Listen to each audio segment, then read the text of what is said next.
Kristen, Kyle, nice to meet you. Nice to meet you. Thanks for having us. Come on. Just wrapping up our trip, 3 days. And the big takeaway here is I never travel any place just to see one person. So when you sales guys are out there traveling, you need to then try and find 1 or 2 or 3 other people to see. The commodity manager of Electrolux wanted me to text her. That was her preferred method of contact. She was getting 200 emails a day. She said, just text me. This was 5 years ago. I'm like, okay. Literally could get her every time. What's up, guys? Kyle Milan here with Manufacturing Tribe TV. Today we're at MD&M Minneapolis show. You're always going to remember that person that was different than everybody else. So let's talk standing out and being unique. We're back with another episode. We've increased some of our production value, so hopefully you guys enjoy it.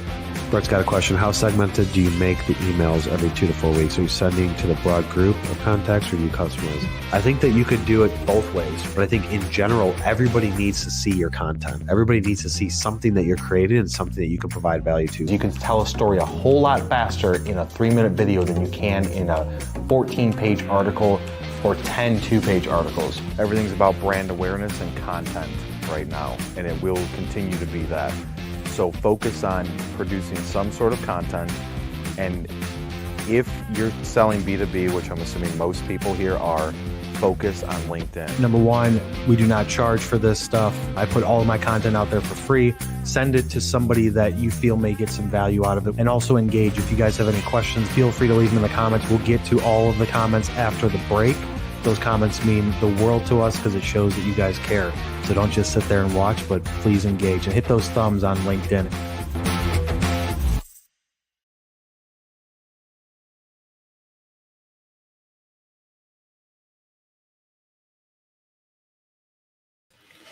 What is up, guys? I'm Kyle Milan, and if you are struggling with figuring out the difference between selling and marketing a normal product to the masses versus industrial or technical stuff, then on this episode, we're going to go through the main differences and how to overcome those issues.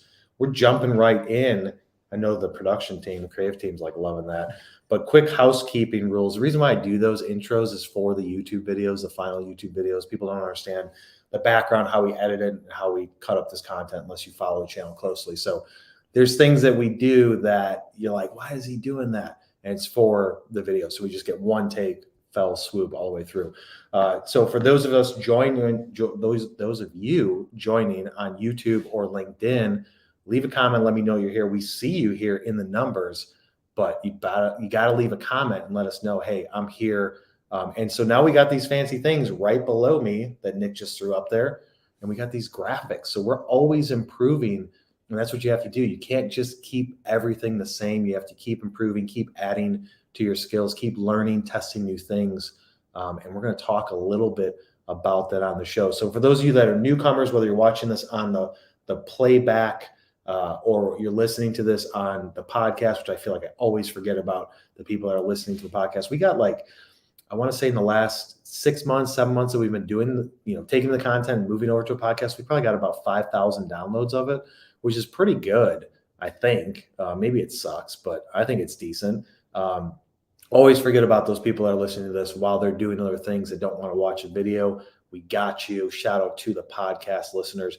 So find me on the podcast, Technical Sales and Marketing. Just look up my name, go to my YouTube channel, subscribe, turn on notifications, follow me on LinkedIn and all that stuff. And I'll stop pitching you guys to follow the content. Hopefully you're getting value out of this content. And that's why you're still here. If you're getting value, leave a comment in the comment section below and be like, dude, I got value out of something you made to make sure that we keep doing this. Again, Nick throwing up that graphic. This thing is fire. He is on the clicker. So what are we talking about today? For those of you that don't know how we do this show, we're pretty loose and relaxed. We just throw up some bullet points. I go through them. Sometimes I ramble. Hopefully I don't do it too much so it doesn't hurt in post editing. But that's just the way it works. Now we're 5 minutes into the live, and people are probably like, this guy is boring me. Also, something new, go to Instagram and follow me on Instagram, Kyle J. Milan, the letter J. Follow me on Instagram because we're going to start doing some behind-the-scenes stuff as we move out of this studio that's basically an office within our offices that we turned into a studio and move into the new place in the coming days where our studio is 4 times bigger and we start doing some cool stuff, we're going to do some behind the scenes stuff. And that stuff has to come from Instagram because LinkedIn doesn't have stories. I know you guys aren't going on Facebook a lot. So if you have an Instagram account, go over there and follow me. Just search my name. I'll show up. And you can get behind the scenes stuff. We were just live for like 5 minutes on Instagram and just giving some people the behind the scenes stuff. So a lot of information is going to come for that in the coming weeks and months. So definitely go there. So I'll stop pitching now. What are we talking about today? We're talking about technical sales and marketing and how it's different. So let's, in the description, I put this: sales is sales, marketing is marketing. It's all the same, kind of, right? So like, in order to sell somebody, you have to have a product, you have to have a service, you have to have something that they perceive is more valuable to them with them having than the money in their pocket. That is 100% true. Trust being the first thing that you need to close any sale or to have a sale. You have to have trust. You have to, as a consumer, whether you're consuming something that you're buying through Amazon or you're a consumer and you're at work and you're going to buy a new service, buy whatever it is, right? Change suppliers, things like that. There has to be trust. So there is some foundation on the marketing side. You have to provide value. You have to have good content. You have to have it consistently, things like that.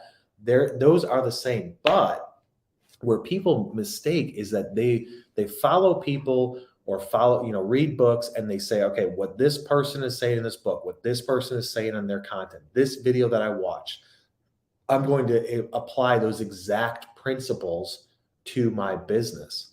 And that is just a huge mistake that people make, because you have to look at everything that you learn and after you consume it, look at it from the standpoint, like, how does this apply to my situation? So if you know that trust is the number one thing to have a sale happen, you have to have trust. There's no way avoiding that. And you listen to somebody and he's like, this is how you get trust. You go through this step process, and somebody else says something different. You still have to look at those situations and say, okay, well, how does that apply to my situation? How do I build trust as a technical salesperson? Because what I'm doing is different than what they're saying. They're saying selling cars. They're saying selling consumer products. They're saying selling stuff on Amazon. It's so different. But at the foundation, the basis of it, there are those common things. And I just really want to drive that home to people that regardless of who you're getting information from, regardless of the expert that you're watching, whether it's me or somebody else, you have to understand that if they're not directly in your space, they do have some value there, but you have to look at it from the standpoint that that is a strategy, that is a theory, that is a foundational baseline piece. But that doesn't literally mean that if you read like Seth Godin's books, or if you read a marketing person's books, that they say Facebook ads is where it's at and Facebook is the next thing, and that's where you're going to get the most bang for your buck. And then you put it through, you put your glasses on in your situation for industrial, you're going to look at it and be like, that may be true for most industries, but that's not true for ours. Technical salespeople, handling objections, things like that. Are there objections in every sale and throughout the sales process? 100% there are objections. Objections from a standpoint that I don't have enough money for this. What most objections that anybody says to you is you haven't proved to them that what you're trying to sell me has enough value for me to stop making excuses as to why I don't want to purchase it. It could be something like, well, your team's not big enough, or you're not experienced enough, or something like that. So the salesperson hasn't done their job to prove it. Maybe you can't prove that what your product works in that space. But from an objection standpoint, there always going to be an objection, but it's how to overcome those objections and how to overcome those issues of providing value that are different in niches. So let's talk about the niche. Let's talk about the niche of technical sales, industrial marketing. Like, this is very specific.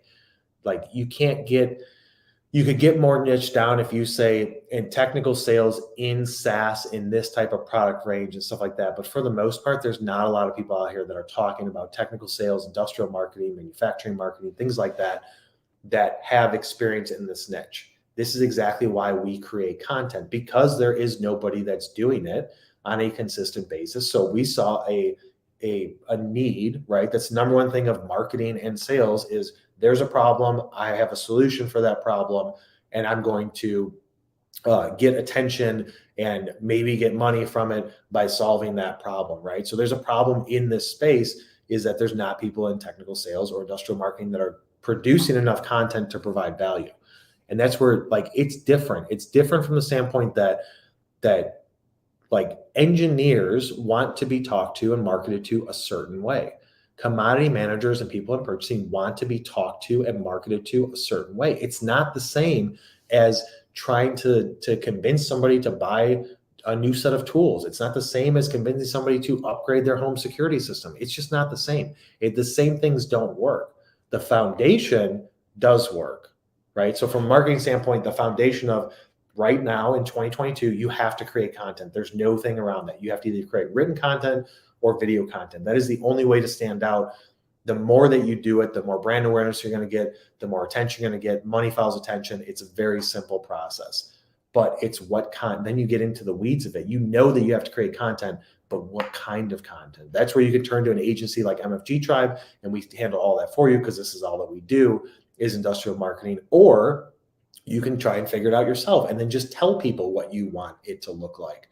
But if at the foundation, you know what that works, you have to then apply it to your situation. And you know, an engineer wants to see certain things. An operation person wants to see certain things. Purchasing wants to see certain things. There's different value propositions for you solving their problems. There's different pain points that they have from a sales standpoint. With technical salespeople, you know, as I've said numerous times, the first step in sales is you have to understand the problem that they have in order to provide a solution to that problem. You're not in there trying to show up and throw up and pitch to them, here's everything that we could do. Which thing do you like the most? You just go into it and have a conversation and say, hey, look, what are the top 3 things that are causing you issues on a weekly basis right now with your supply chain? What are 2 problems that you have with your computer system or your IT or your security? Whatever it is that you're selling that's technical, asking them questions first, getting them to tell you those pain points, and then delivering them a solution is the way to do it. Now, the solution is going to be different because the pain points are different with somebody that's a commodity manager, an engineer, operations, plant management, like anything. There are similarities when you get into that cross-departmental stuff. Operations and plant managers, very similar, basically under the same umbrella. They're going to have similar pain points, similar issues. They're going to want to hear similar types of things, but that's different than what you're going to do to pitch to somebody in supply chain.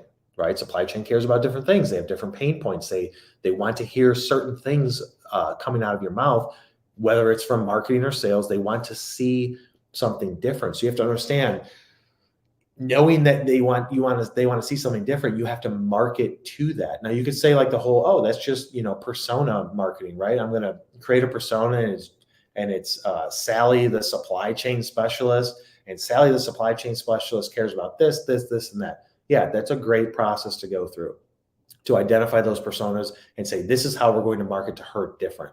Now, if you're creating a blanket piece of content, you can market that to all of them as long as the content is engaging. It's not some corporate overview video with elevator music that goes on for 4.5 minutes where it's just rah, rah, this is what we do. Is it providing any sort of value to that person? So you have to look at it from the standpoint that your niche is very particular. It's very specific. And you may say, oh, all niches are like that. Yeah, but industrial and technical and manufacturing, it's so specific. And if you've been in this industry for a long time, you know what I mean. Like whether it's dealing with the personalities of older generation versus younger generation, things that they value, things that they don't, things they care about on a daily basis, issues that they have, problems they have. They don't want to see an email marketing piece that looks like a Home Depot ad or a Bed Bath & Beyond ad, where it's just graphics, images, video links, all that stuff, center justification. They don't want to see that. Their IT system most likely will kick that out and not even show it to them because they're going to think that it's spam. So you have to go into it knowing that the niche is specific. So you have to market to those personas. You have to market to their potential pain points. How do you know the pain points, Kyle? Well, if you're in marketing and you don't know the pain points, go ask the salespeople.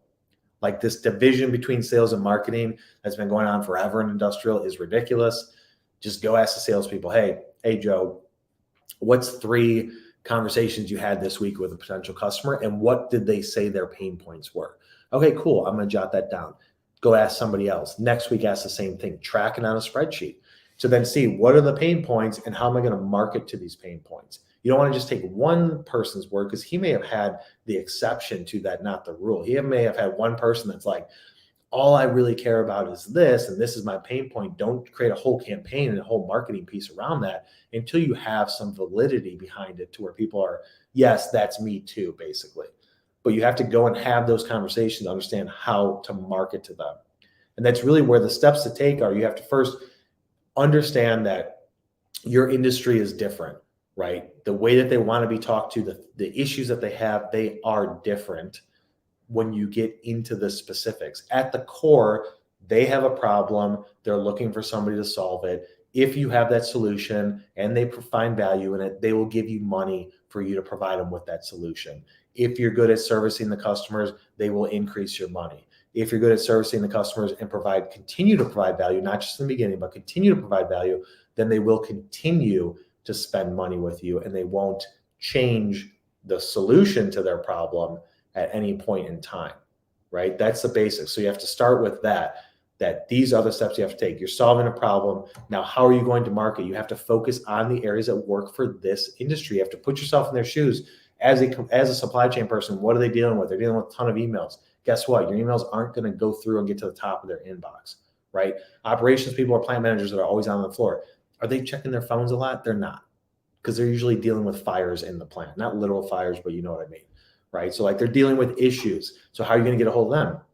Maybe you'll see them at a trade show. Maybe sending them something in the mail is going to work easier, because they're not checking the emails. You can pick up the phone and call them. You can also find them on LinkedIn during their downtime, because all these people always have their ears to the ground, typically, of a new opportunity, a new job. That's where LinkedIn comes in. They're not consuming content on LinkedIn, these job functions of like engineering operations. They're not consuming it at hours of a day. They're in and out. They're in and out quick. So that's why you have to make sure that you're posting 5 days a week, company page and personal page, because you never know when they're going to come across you. You want to make sure that you're connecting with them. Like, this is everything that I talk about on this channel, and all of our content is all focused to technical sales and industrial marketing people. Now, in the future, will we bring in some different industries? Possibly. But for right now, and for the last few years, this is what I've been talking about, to provide as much value as possible, to be able to give people information that nobody else out there is talking about. Because we market to purchasing, operations, engineering, plant managers, everything under the sun. Some sales and marketing people, CEOs, presidents, COOs, all the time, every single day, for our customers and for ourselves. So we've got a lot of data to support why we do what we do. But if you're not paying attention to it, you're going to miss it. So if you get value out of this, if you're like, yes, this guy's right, help us out to get our message out and help other people like you out, and just share it with somebody that you know. Or subscribe. When you subscribe to the channel, when you follow me on LinkedIn, when you like a post, when you comment on a live, all that tells all of the different algorithms that this person is producing good content, which helps us get the message out more. We don't monetize this stuff. Now, if you want monetization, you can go to Technical Sales University, where we've got a structured course of 8 hours of video content. You can go there and you can get very structured instruction. You can get very structured content that walks you through step A through Z. How do you sell in the technical space? If that's what you want, we have it, but we don't push it hard. And so all of this stuff is for free, and we're just bringing you the information of what works right now, and we'll continue to change that. But you have to understand, like, sales is not just sales. Take the nuggets of information, take the foundational things that the experts say, and apply it to your situation. Same thing with marketing. Most people are not searching for agencies like ours because they don't know that we exist. They don't know that there is somebody that only focuses on industrial manufacturing companies as a marketing agency. So they deal with their local marketing agency, and they ask them, have you ever worked with industrial manufacturing companies? Yeah, I have. Yes, we have. We have a couple customers. Okay, what are you doing for them? They say what they're doing for them. Does it work? Yeah, it works. Of course they're going to tell you that, because they're trying to get your money. But you have to look at it from the standpoint, like, what are they telling you to do? Oh, they said we should post to Twitter and Facebook. Nope. Don't do it. Run from that agency, because they don't know anything about what it is that you do. So go into everything with that sense of hesitation.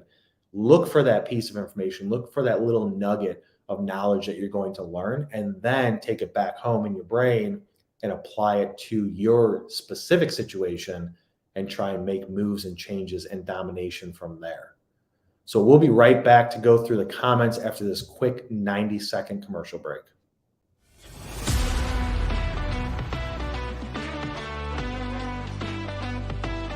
What if they don't currently have a problem with a process or system? Will the approach still be effective? If they don't have a problem, man, you can't solve it. So if you go into a sales call and you're like, hey, I want to talk to you about X, Y, and Z. Do you guys have any issues with it? They're like, nope, don't sell the unsellable. Is homepage content the most important? So that brings up a good point. What you need to look at in your Google Analytics is your top landed pages. And the top landed pages are what page do people first see? And we always look at the top 10. And so is homepage usually the first of the top 10 landed on pages? Yes, it is usually, but it typically only represents no more than 50% of the total traffic that lands on that page first. Is only about 50% go to the homepage. 30, 45 minutes a day working on building out your network. And then I would spend 30 to 45 minutes a day engaging with your network. Assuming that you have deals already in the pipeline, current customers, you have meetings during the week, stuff like that, where it's pulling out your time to where you only have a few hours left over, then that's how I'd split it. Half your time focused on building your network, the other half of the time focused on engaging.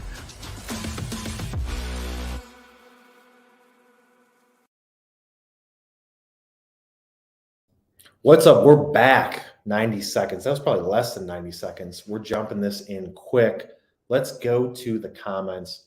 Pat says, great topic today to cover, Kyle. Thanks. You got it, Pat. Thank you for joining, brother. I appreciate you. What else we got? KA says, hi. What's up, KA?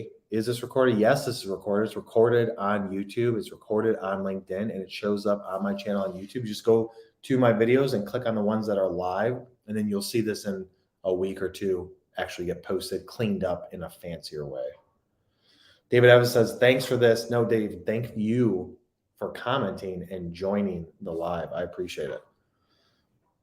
Was that cheesy? Lynette Berry says, ha ha. Hopefully I said something funny, Lynette. Hopefully it wasn't like I said something stupid and you're like, ha ha, idiot. Hopefully it's not what it is. But guys, we love the comments if they come through. Even if it's just thanks for sharing this, it shows that you're watching. Like, think about the amount of time that goes into this. Like, this is not just me in a corner bedroom or something like that, filming this and doing this all by myself. We have a whole team that does this. We do it for our agency and our clients, but then we take the time away to do it for you guys.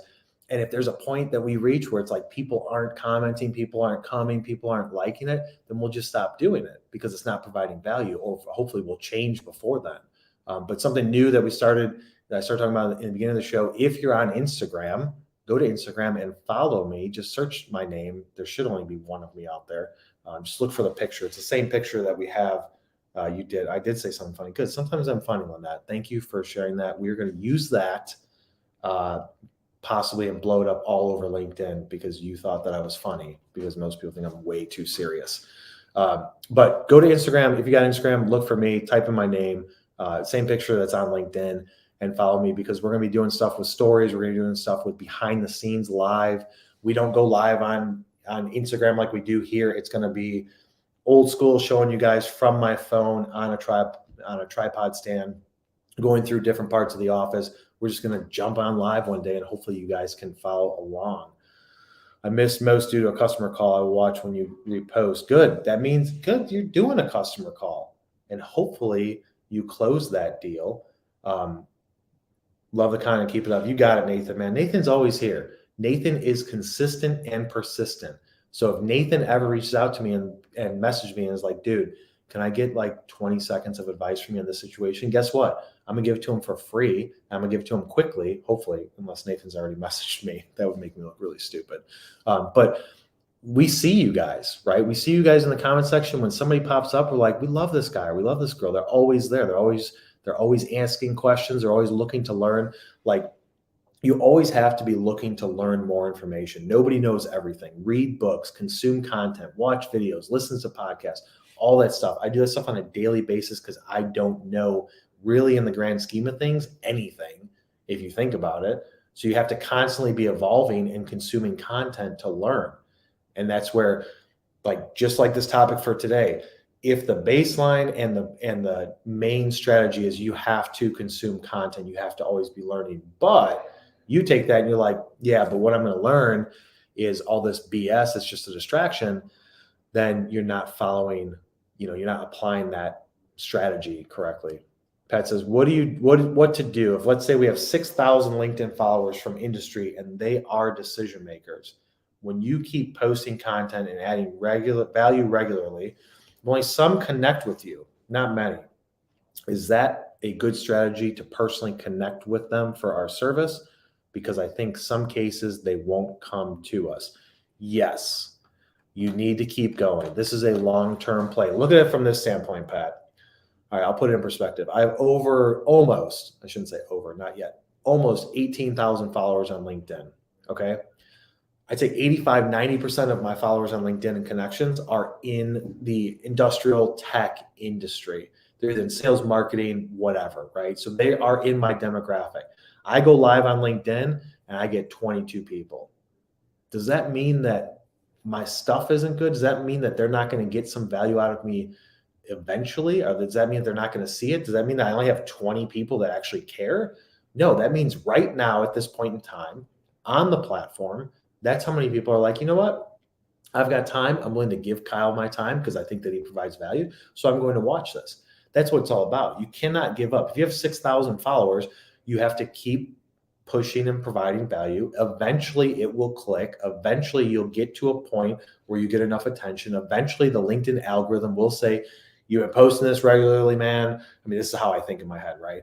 The algorithm's like, yo, dude, you've been posting every day. You're a savage, but nobody's engaging with it. So I'm going to throttle back a little bit and not show it to people. But then once you start getting engagement, people start responding to it, I'm going to boost you back up. But just hunker down, man, because like you can't stop. Don't stop. That's how you have to think of it. And I don't know if the dude literally, the LinkedIn algorithm in my head talks like that, but I feel like he does. So yeah, keep going. Don't stop pushing. Nick's just, it's all smiles today because I'm just coming with the fire. Lynette got me started with the jokes, and now I'm bringing the fire. All right, guys, we're 28 minutes in, so we're going to wrap this thing up. Mondays are the live Q&A shows. So on Mondays, we go Q&A live. Send your messages, your questions, not messages. Send your questions to askkyle@mfgtribe.com, and there's Nick with that graphic popping it up. Send them over there and we'll get them into the mix. I was just live on Instagram right before we went live. So it was like a little bit behind the scenes. And somebody that asked a question on the live that we're going to put on our next live came to Instagram and was like, yo, dude, I asked this question. What's up? I answered it right then and there. There was like 3 people in that live and 2 of them were us. So it was just one dude. So Mondays we do Q&A live. It's always live. We do Q&A on Mondays. And send your questions over to askkyle@mfgtribe.com. And if you have questions and you're like, I don't want to email you, Kyle, we've got questions that always come through. But if you want to ask your question live on the show, put them in the comment section. Just come. Noon Central Standard Time every Monday. We're coming live. Wednesdays is about technical sales and marketing and industrial marketing, technical sales and industrial marketing. And we go live at noon. We appreciate all of the attention you guys are giving us. Hopefully you got a couple laughs out of this episode. Go to YouTube, follow me on YouTube, subscribe, turn on notifications, follow me on LinkedIn, consume that content. If you guys need something, you let us know. If you want a specific video to answer a specific question, you want me to talk about a subject for 22 minutes, I can do it. Sebastian, there he is, man. Throw that up there, Nick. Sebastian was on that Instagram live, throwing in those muscles. He follows me on Instagram. I didn't even know that. I went live and Sebastian's like, yo, man, don't forget about me. And I didn't. Anyways, back to the outro. This is just a hodgepodge today. So follow me on everything, basically. If you don't follow me on Instagram, go there because you get special secrets and you get new content that nobody else is going to see on any other platform because Instagram is special like that with their systems. And as always, we will see you on the next